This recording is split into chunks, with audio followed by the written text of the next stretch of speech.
Je m'appelle Élodie Converne, je suis doctorante à Sciences Po Paris où je finis une thèse sur la médiation dans les conflits armés. Je me suis spécialisée sur les questions de médiation par les organisations internationales. Dans ce cadre, j'ai eu l'occasion d'enseigner et aussi de faire des séjours de recherche aux États-Unis, à la Columbia University à New York et puis à la Fletcher School of Law and Diplomacy à Boston.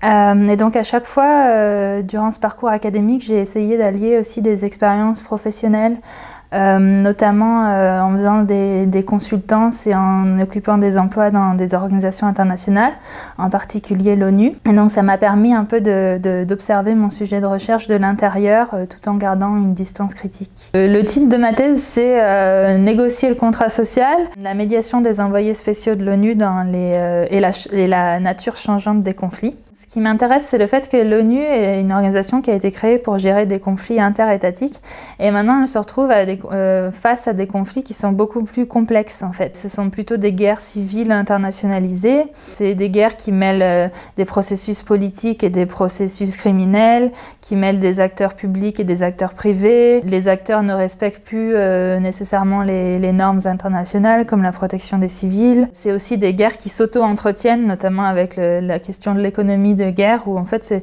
c'est des guerres sans fin parce que y a des acteurs qui ont plus intérêt à ce que la guerre continue qu'à ce qu'elle s'arrête. En fait, ce que je découvre, c'est que l'ONU, dans les conflits actuels, a des sortes d'angles morts quand elle perçoit ces conflits.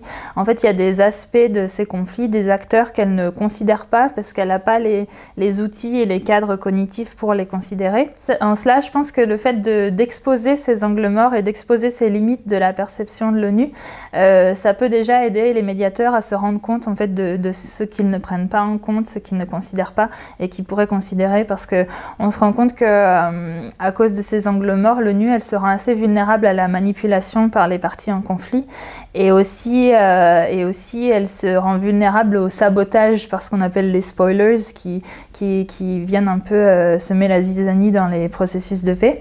Et c'est un problème que subissent aussi d'autres organisations, qu'elles soient intergouvernementales ou non gouvernementales.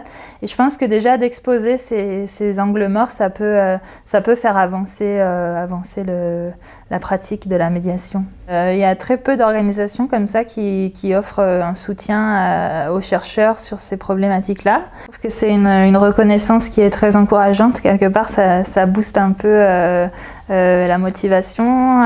Ça montre aussi qu'il y a un intérêt croissant pour ces questions de médiation dans les conflits armés. Donc ça me conforte dans la voie que j'ai choisie.